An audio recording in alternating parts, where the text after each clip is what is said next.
This familiar object in the night sky has inspired the imagination of astronomers and ordinary people alike. From time immemorial, humans have marveled at the beauty of the moon, used it to count time and navigate the high seas.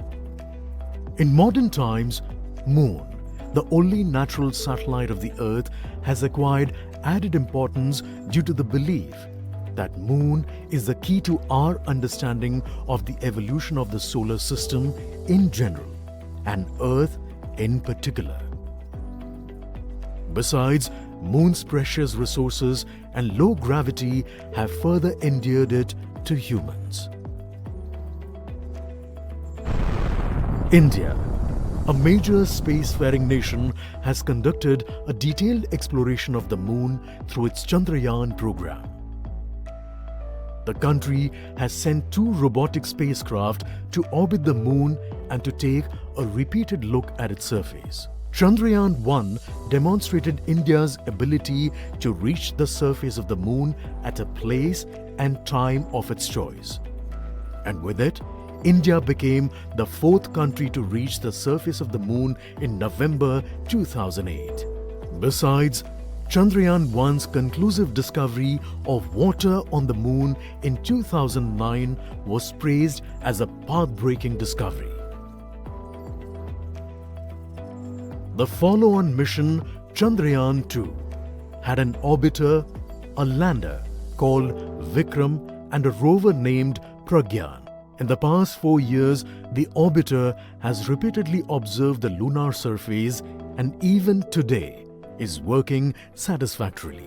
Now, 3,900 kilograms Chandrayaan-3 spacecraft is being sent to the Moon with the objective of making yet another focused attempt to slowly land on the lunar surface and to explore it with the help of a rover.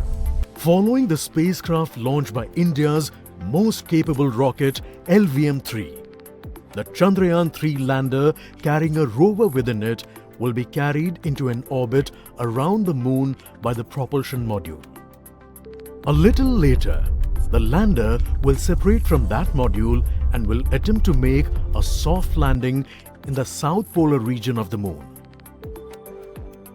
This region is of intense interest as it has many permanently shadowed craters which could contain water ice and precious minerals. Chandrayaan-3 lander has 4 scientific instruments or payloads, of which one will study the moonquakes, while the other one studies as to how the surface of the Moon allows heat to flow through it. The third one will study the plasma environment near the Moon's surface. And the 4th instrument will enable scientists to measure the distance between the Earth and Moon very accurately. The 2 instruments on the rover help us study the composition of the Moon's surface using X-rays and laser respectively. While the lander and rover will be in direct contact with each other, the propulsion module circling the Moon will observe the light coming from Earth, the only planet which we know which is definitely teeming with life. This observation will help in understanding the nature of distant planets circling stars other than the Sun. As Chandrayaan-3 undergoes important tests and gears up for launch, thousands of ISRO scientists, including those who will launch it, control it and receive the precious scientific information from it using giant dish antennas, are readying themselves for the challenging tasks ahead. In the past, their dedication and skill have enabled India to earn praise from across the world and made it proud. Let us wish them well in this great endeavor called Chandrayaan-3.